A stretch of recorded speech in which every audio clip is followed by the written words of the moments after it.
At around 8:30 p.m. on February 15, 2025, police in Spring Valley, New York, responded to a welfare check at a local apartment building where they found two women suffering from severe head trauma. They had both been beaten, and the victims died from their injuries. Police identified 19-year-old Alina Abad of Westwood, New Jersey, who goes by the name Alina Abad and reportedly identifies as female, as the prime suspect in the case.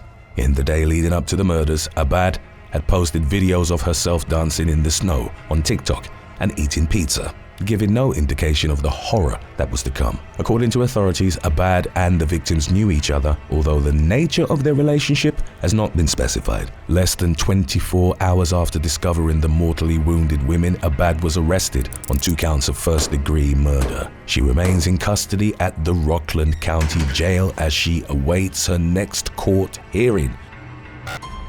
Number 21. Brandon Michael Davis.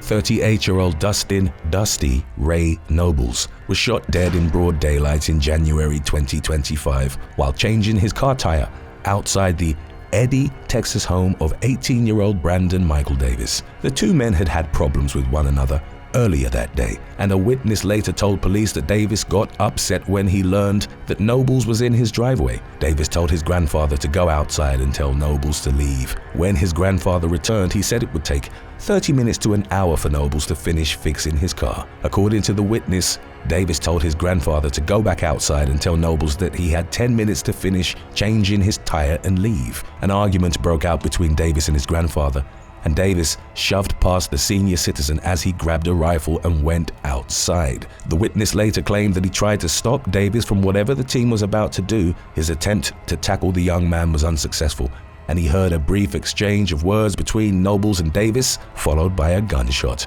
A second witness gave a slightly more detailed account of the events leading up to the shooting, claiming that Davis warned Nobles to leave several times and that Nobles charged at Davis. According to this version of events, the gun discharged during a struggle between the two men, striking Nobles in the chest. Nobles was pronounced dead at the scene after emergency responders' attempts to revive him failed. During police questioning, Davis claimed that Nobles had come at him in an aggressive fashion, while admitting that the victim was unarmed and made no verbal threats. After being shot, Nobles reportedly said, "You're dead," to which Davis replied, "Make sure you die slow." Davis was booked into the McClellan County Jail where he remains in custody on suspicion of murder with bond set at $750,000. Number 20. Tara King and Uriah Urick. On February 6, 2025, a Texas grandmother named Tammy King was found murdered inside her Backcliff home. A friend made the shocking discovery after becoming concerned about Tammy's well-being and calling deputies who forced their way into the residence. Tammy's body was unclothed, with her possessions strewn about the residence, and there were guns missing from her safe. The neighbor told police that Tammy and her teenage granddaughter, Tara King, had argued the previous day because Tara didn't want to go to school. Tara quickly landed at the top of the suspect list along with her boyfriend, 18-year-old Uriah Urick, and investigators soon found evidence that Tara had transferred a large sum of money to her Cash App from Tammy's bank account. Someone had also been moving money from Tammy's Cash App into an unknown bank account. Urick's mother told detectives that Tara hated her grandmother and had recently said that she wanted Tammy to die for refusing to allow Urick to spend the night at their home. Even more shockingly, Urick's mother said that she believed her son was capable of killing someone, while Urick's stepfather mentioned that the teen had violent tendencies. Numerous tipsters told law enforcement that Tara and Urick had offered to pay them in exchange for helping flee the state. One man who had let the couple stay with him for a few days revealed that the teens had cut and dyed their hair before asking him for a ride out of Texas. 3 days after Tammy's body was found, police arrested Tara and Urick in Laredo. Both suspects are currently being held without bond at the Galveston County Jail on charges of capital murder and credit card or debit card abuse. Number 19. Dylan Thomas, Jessie Umberger, and Rebecca Gotay. In February 2015, Florida high schoolers Dylan Thomas, Jessie Umberger, and Rebecca Gotay were accused of trying to beat a former friend to death with a crowbar in Satellite Beach. They reportedly believed that the victim, Daniel Volkovich, had stolen marijuana from them. Volkovich was hospitalized in critical condition after his mum found him in the family's driveway, and Thomas, Umberger, and Gotay were each charged with attempted murder. Speaking to Florida Today in the attack's aftermath, the Brevard County Sheriff's Office said that the suspects spent several weeks plotting the assault. They put their plan into action before school on a Thursday morning. Following the incident, 3 local high schools were placed on lockdown while police investigated and searched for the perpetrators. In 2016, Dylan Thomas pleaded guilty to attempted second-degree murder and was sentenced to 10 years in prison. Rebecca Gotay and Jessie Umberger pleaded guilty to aggravated assault and were both sentenced to 7 years in prison, followed by 8 years of probation. Number 18. Marquan Brice. On February 16, 2025, law enforcement responded to the shared Byron Township, Michigan home of 18-year-old Marquan LeRon Brice and 36-year-old Jeffrey Gamble. Gamble was clinging to life with gunshot wounds to the hip and chest, and he died several hours later from his injuries. Brice reportedly admitted to shooting Gamble during an argument when questioned by police, and 2 witnesses identified him as the gunman. Gamble was Brice's mother's boyfriend, and the 2 men had been living together for years, according to the Kent County Sheriff's Office, who said that there had been no previous domestic violence calls to the home. Details about what led to the deadly shooting have yet to be revealed. Brice was arrested on suspicion of open murder and felony firearm and could face life in prison without the possibility of parole if convicted as charged. Gamble's brother, Thaddeus, told local station News 8 that he forgives Brice, whom he described as like a son to Gamble. In his own words, Thaddeus said it only takes a half a second of emotion to change everybody's life, and that's what it was, a half a second of emotion. He even went on to say that if it were up to him, Brice would be going home rather than staying in custody, and he cited the tragedy as a reminder to families to love and cherish one another. Number 17. Mac Brown Mbah Mbanwei. On what began as a normal school day in late October 2024, an 18-year-old special needs student named Darren Lovin was stabbed to death by a classmate at Manor Senior High School in Texas. Emergency responders rushed to the school shortly before 1 p.m. and spent an hour trying to resuscitate Lovin, who died at the scene from his injuries. The suspect, 18-year-old Mac Brown Mbah Mbanwei, is facing a murder charge in connection with the case. For reasons that remain unclear, the accused killer attacked Lovin in a bathroom with a large kitchen knife. The motive behind the stabbing is especially perplexing given the fact that Lovin was nearly non-verbal. In addition to the already disturbing nature of the incident, students were further traumatized by a video of the attack which circulated in the aftermath of the crime. The footage reportedly showed the victim lying on the ground in a pool of blood, leaving students shocked at the horrifying violence that had occurred at their own school. Mbanwei was found incompetent to stand trial in December 2024 following a mental evaluation. In cases like this, a defendant is typically ordered to undergo inpatient psychiatric care in an attempt to restore them to competency. In the meantime, the case remains at a standstill while the court waits to see if Mbanwei makes meaningful progress during his treatment. Number 16. Stephen Martin Morson.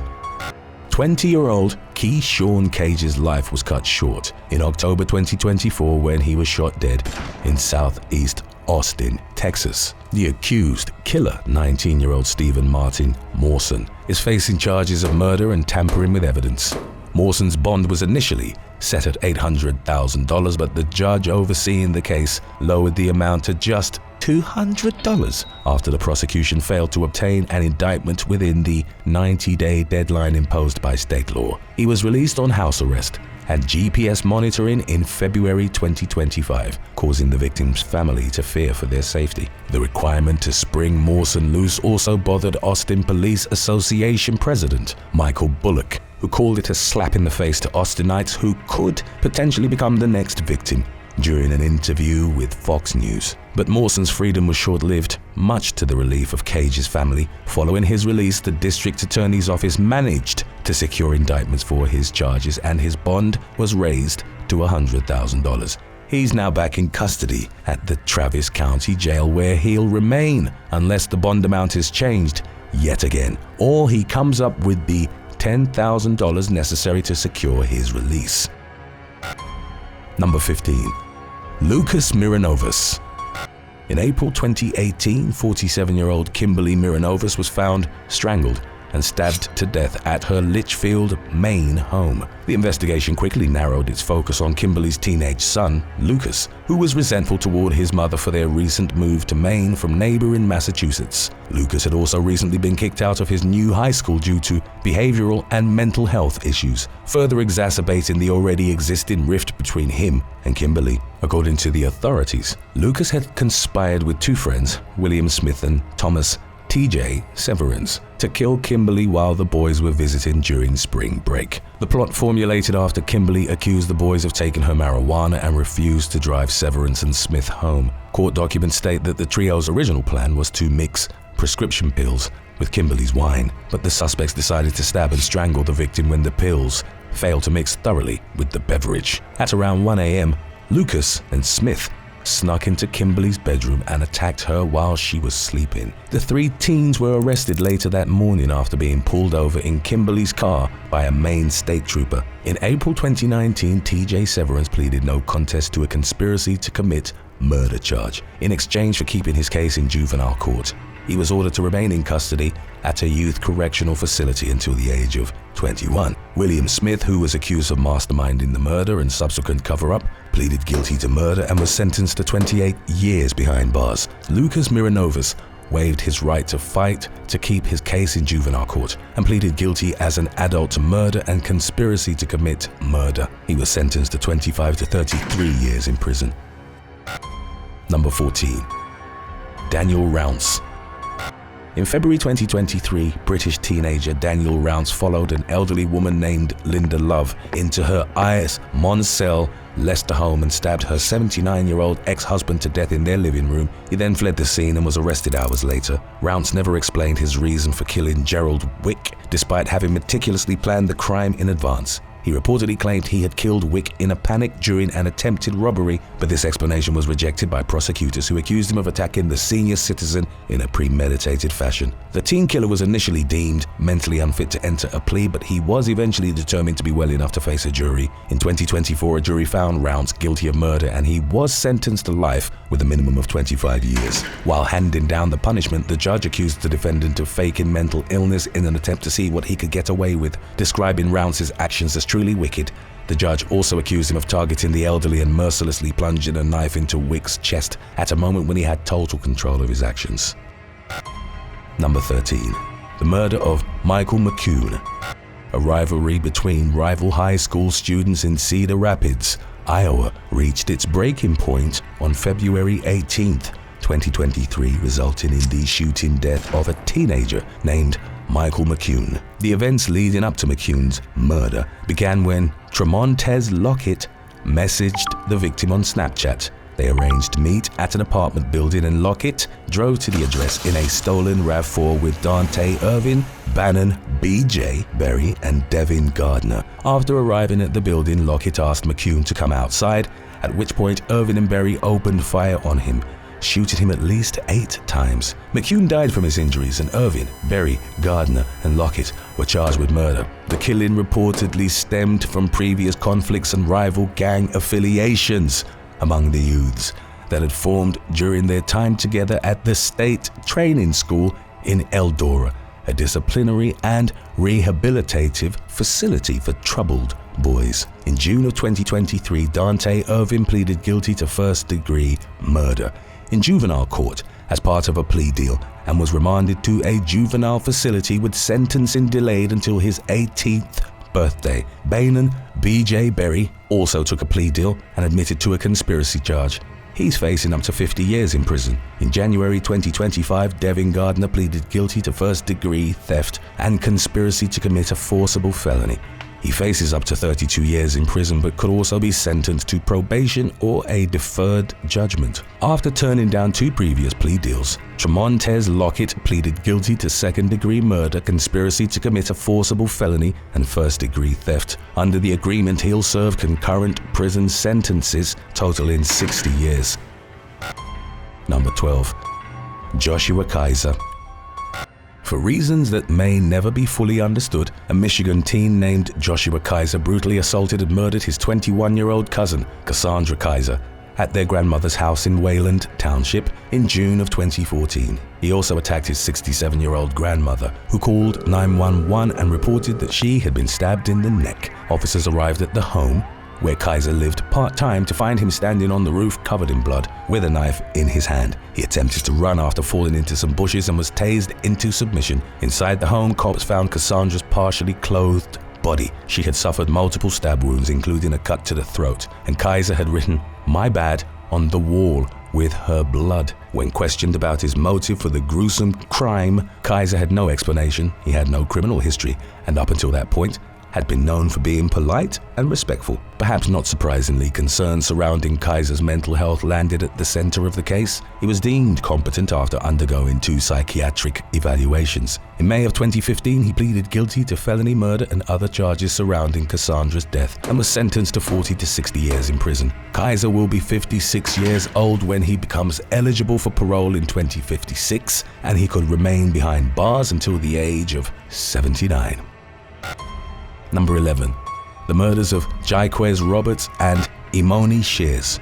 Kansas teens Jhiquez Roberts and Emoni Shears were murdered by a fellow adolescent in a drive-by shooting in Wichita in January 2024. 5 teens were subsequently charged in connection with the case, including Kaiheem Williams and Uriah. Williams, who was 18 at the time of the shooting, faces 2 counts of first-degree murder. Speaking with local station KAKE, shortly after the incident, youth advocate Jose Zambrano said that he had tried helping Williams get his life on the right track. Zambrano had worked with the teen for several months before Williams suddenly stopped turning to him as a mentor and disappeared, apparently lost to the streets. Serta is charged with 2 counts of first-degree murder, 1 count of aggravated assault, and being a juvenile in possession of a firearm. In late November, a judge determined that Serta will be tried as an adult. The 3 other suspects, whose names have not been publicly revealed, also face 2 counts each of felony murder. Updates have not been forthcoming since shortly after the shooting,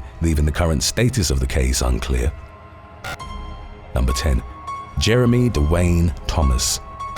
22-year-old mechanical engineering student Xavier Zay Colvert was fatally shot during a robbery in Birmingham, Alabama in February 2025. Police responded to a report of shots fired shortly before midnight and found Colvert unresponsive inside his pickup truck, with at least a half-dozen shell casings laying on the ground near the door. He was pronounced dead at the scene a short while later. Colvert had recently returned home to Jefferson County to spend the summer with family between semesters at Alabama A&M University. According to police, the deadly robbery was targeted. Several days after the shooting, authorities charged 18-year-old Jeremy Dewayne Thomas with capital murder and first-degree robbery.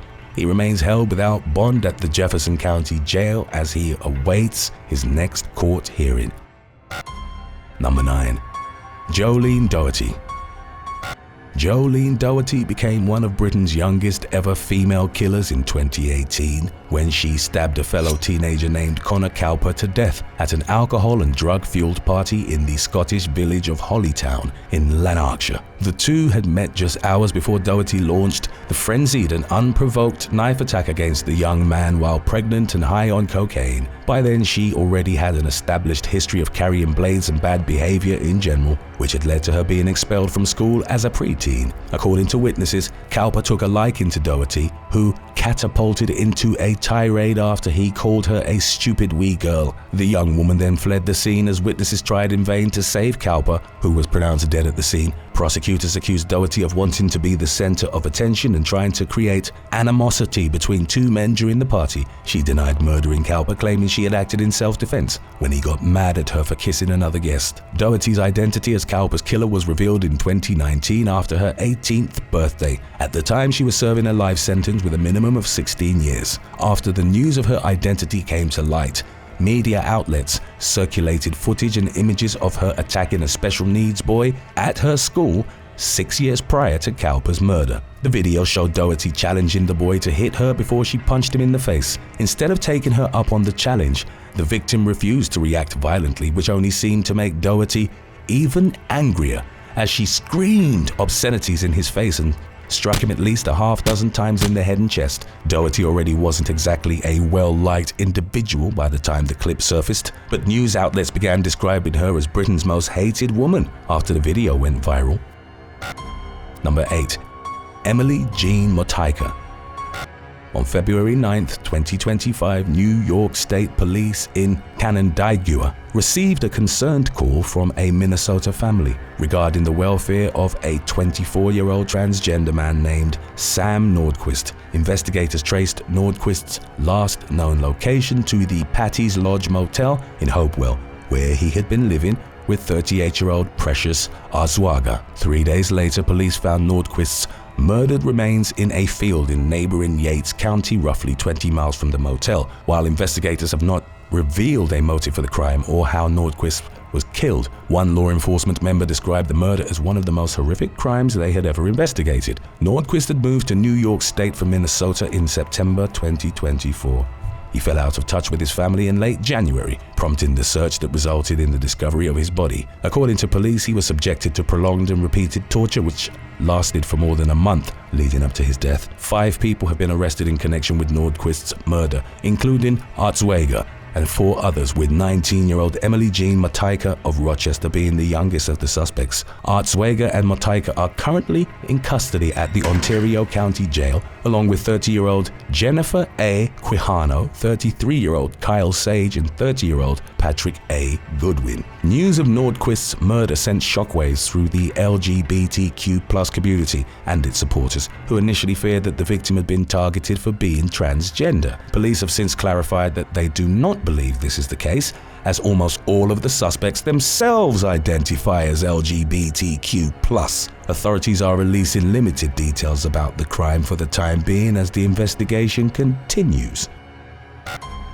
Number 7. Corey Brinkley, Marquan Lemons, and Cameron Cross. In January 2024, the murdered body of a St. Louis teenager named Jamarcus P. McDaniel was found lying face down in a snowy field in Jennings, Missouri. He had been shot twice in the head and had also suffered 6 gunshot wounds to the chest, shoulders, forearm, and thigh. Investigators identified 4 teenage suspects, including Corey Brinkley, Marquan Lemons, and Cameron Cross, all of whom are being charged as adults with McDaniel's murder. According to police, the suspects picked McDaniel up at his home in Illinois and drove him to the crime scene where they shot him dead. The suspects in the vehicle they were traveling in were placed at the scene via witness statements, ballistic evidence, and license plate reading technology. Brinkley, Cross, and Lemons are currently in custody on charges of murder and armed criminal action, with bond set at $1 million each. Number 6. Jayzon Decker and Colter D. Peterson. In February 2017, Utah teenager Colter Danny Peterson lured Desiree Turner to a remote site in Smithfield and shot her in the back of the head because he was annoyed by her Snapchat messages. He then left Turner to die in a ditch in accordance with a murder plot he had formulated with his friend Jayzon Decker while they were playing video games. After the shooting, Decker kept the bullet casing as a memento of the crime. Police later found it on his bedroom windowsill. Neither Decker nor Peterson expected Turner to survive, but she did, and she suffers from physical ailments that may last a lifetime, including debilitating headaches. She had to relearn how to walk, dress herself, and perform other basic tasks that most people take for granted. The bullet is still lodged in Turner's brain because it would be too risky to remove, and doctors have estimated that her lifespan will be shortened by up to 20 years due to her lasting injuries. During a court hearing following the arrests of Peterson and Decker, a sheriff's deputy testified that the plan to kill Turner began to take form after Peterson commented that he was tired of Turner contacting him. He made a joke about killing Turner, and it turned into a serious plan after Decker remarked that it would be pretty easy to get rid of her. In October 2017, Peterson pleaded guilty to aggravated attempted murder and second-degree robbery, while Decker pleaded guilty to attempted aggravated murder and obstruction of justice. Both defendants were sentenced to 15 years to life in prison. During a harrowing victim impact statement, Turner said, "Welcome to hell. I have been here for a year now." She continued, "You shouldn't have messed with me because I am tougher than a bullet." Number 5. Jalen Dashawn Holmes.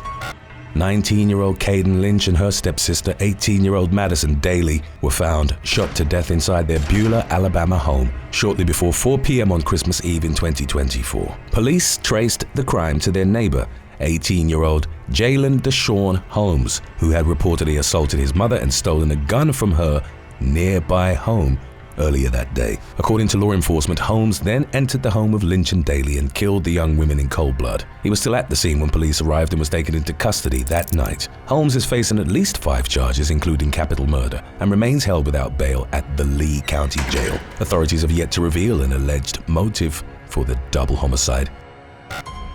Number 4. Dionne Timms-Williams.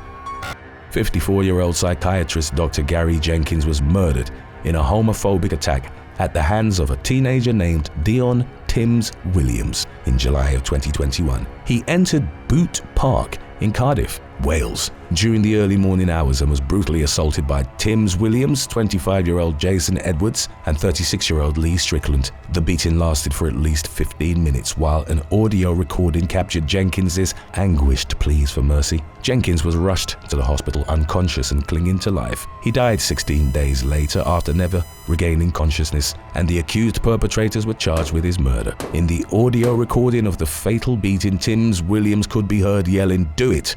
and calling Jenkins. And in a display that seemed to show a complete lack of remorse, she flashed a mischievous smirk in her mugshot. Timms-Williams, Edwards, and Strickland pleaded guilty to manslaughter and robbery, and they admitted to causing actual bodily harm against the man who tried to intervene in the attack. But the trio denied murdering Jenkins, and their case went to trial. Those who knew Timms-Williams were shocked to learn of her involvement in the crime, including former neighbors who described her as a quiet girl who came from a good upbringing. According to some sources, Timms-Williams' behavior took a turn for the worse following her parents' divorce, which reportedly left her distraught. And while this does not explain her decision to participate in a heinous killing, she supposedly went off the rails after her mother and father split. During the trial in early 2022, the man who had tried intervening in the attack described Timms-Williams as seeming evil, sadistic, and weird. He said that the assault lasted so long that it qualified as torture and that the killers were treating their actions like a sport. All 3 defendants were found guilty and sentenced to life with varying minimum terms. Timms-Williams will have to serve 17 years before she'll become eligible for parole, while Strickland and Edwards must serve at least 32 years each. A 4th suspect, 18-year-old Lewis Newman, was convicted of perverting the course of justice after admitting that he had lied to police about Timms-Williams spending the night of the murder at his house. Number 3. Kaiheem Williams. In November 2024, 19-year-old Kaiheem Williams dialed 911 and confessed to shooting his 8 months pregnant girlfriend, 19-year-old Tanaya Bell, in the head while she watched TV at the couple's Lansdowne, Pennsylvania home. Bell succumbed to her injuries and was pronounced dead at the hospital, and while doctors were able to place her child on life support, the prognosis for the newborn's ability to breathe unassisted was grim. Williams told police that he was blacked out and fried at the time of the incident, indicating that he was under the influence of drugs. He said he had spent about an hour smoking and eating, then went to the store and returned home, and that he had no recollection of shooting Bell. Authorities charged Williams with first-degree murder, and he remains in custody at the George Hill Correctional Facility amid the ongoing case. Today's topic was requested by Phoenix ASD 96 and Mark Harley 237. If you have any other topics you'd like to learn about, subscribe and let us know in the comments section below. Number 2. Roberto Alejandro Elizondo.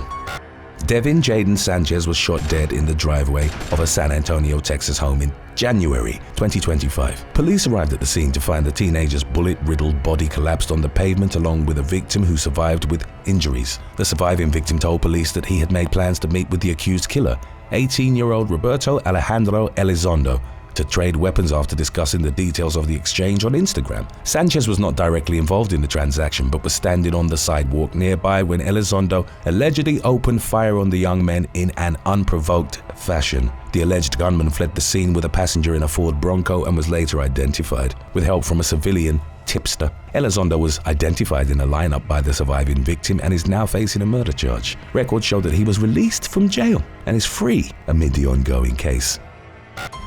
Number 1. Tyjeir Cole. 2 Maryland teenagers are accused of murder and 2 others are facing lesser charges following the death of 18-year-old Kylone Taylor, who was fatally shot at a birthday party in Aberdeen. Harford County deputies found Taylor dead in the basement, along with a surviving victim who suffered a gunshot wound to the foot. A handgun that had been reported stolen in North Carolina was found on the floor near Taylor's body, but investigators do not believe it was fired in the shootout. The murder weapon has not been located. According to police, the fatal altercation occurred after a group of 4 people showed up uninvited and crashed the party. Based on the investigation's findings, authorities charged 18-year-old Tyjeir Cole and an unnamed 17-year-old with second-degree murder, while 18-year-olds Amir Dorsey and Quinton Jackson were arrested on suspicion of illegal possession of ammunition. The investigation is ongoing and a $2,000 reward is being offered for information leading to the arrests of additional suspects. Thanks for watching. What is the dumbest or most reckless thing you ever did as a teenager? Let us know in the comments section below.